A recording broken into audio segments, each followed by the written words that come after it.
ನೋಡಿ, ಕಲಬುರಗಿ ಜಿಲ್ಲೆಯ ಆಳಂದ ನಗರದಲ್ಲಿ ರಾಘವ ಚೈತನ್ಯರು ಪ್ರತಿಷ್ಠಾಪನೆ ಮಾಡಿದಂಥ ಈಶ್ವರ ಲಿಂಗ ಇದೆ ಅಲ್ಲಿ. ಸೊ ಅದನ್ನು ಮುಸ್ಲಿಮರ ಅತಿಕ್ರಮಣ ಮಾಡಿಕೊಂಡು ಇವತ್ತು ದರ್ಗಾ ಮಾಡ್ಕೊಂಡಿದ್ದಾರೆ, ಉರುಸ್ ಮಾಡ್ತಾರೆ. ಸೊ ಅಲ್ಲಿ ಬಹಳ ದೊಡ್ಡ ಪ್ರಮಾಣದಲ್ಲಿ ಇವತ್ತು ಅತಿಕ್ರಮಣ ಮಾಡಿಕೊಂಡಿದ್ದಾರೆ.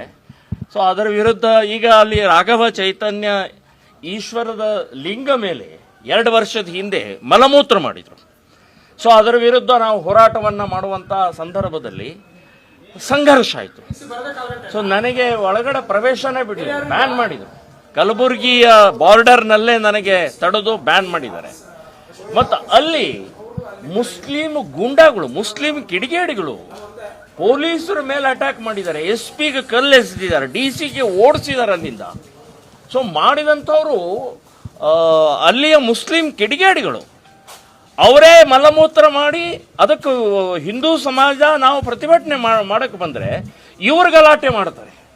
ಸೊ ಆ ಗಲಾಟೆ ಮಾಡಿದಂಥ ಕಿಡಿಗೇಡಿಗಳದ್ದು ಗೂಂಡಾ ಮುಸ್ಲಿಮರ ಕೇಸನ್ನು ವಾಪಸ್ ತಗೊಳ್ಳುವಂಥದ್ದು ಎಷ್ಟರ ಮಟ್ಟಿಗೆ ಸರಿ? ಹಾಗಾದರೆ ಪೊಲೀಸ್ ಇಲಾಖೆ ಯಾತಕ್ಕಿರೋದು? ಪೊಲೀಸರಿಗೆ ನಾಳೆ ಪೊಲೀಸರ ನೈತಿಕತೆಯನ್ನೇ ನೀವು ಹಾಳು ಮಾಡ್ತಾ ಇದ್ದೀರಿ, ಅವರ ಧೈರ್ಯವನ್ನೇ ಹಾಳು ಮಾಡ್ತಾ ಇದ್ದೀರಿ. ಸೊ ಇವತ್ತು ನಾಳೆ ಅಂತ ಏನಾದರೂ ಗಲಭೆ ಆಯ್ತಂದ್ರೆ ನಾವು ಅರೆಸ್ಟ್ ಮಾಡ್ತೀವಿ, ಕೇಸ್ ಹಾಕ್ತೀವಿ, ಜೈಲ್ಗೆ ಹಾಕ್ತೀವಿ, ಇವರು ಕೇಸನ್ನು ವಾಪಸ್ ತಗೊಳ್ತಾರೆ.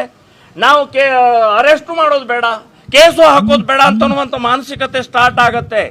ಸೊ ಈ ರೀತಿಯ ಕಿಡಿಗೇಡಿಗಳದ್ದು, ಗೂಂಡಾಗಳದ್ದ ಕೇಸನ್ನು ವಾಪಸ್ ತಗೊಳ್ಳುವಂಥ ಸರಿಯಲ್ಲ, ಖಂಡನೀಯವಾದ್ದು. ನಾವು ಶ್ರೀರಾಮ್ ಸೇನೆ ಸಂಘಟನೆಯಿಂದ ನಾವು PIL ಹಾಕಿ ಇದನ್ನು ರದ್ದು ಮಾಡಿಸುವಂಥದ್ದು ನಾವು ನಿರ್ಧಾರವನ್ನು ಮಾಡಿದ್ದೀವಿ.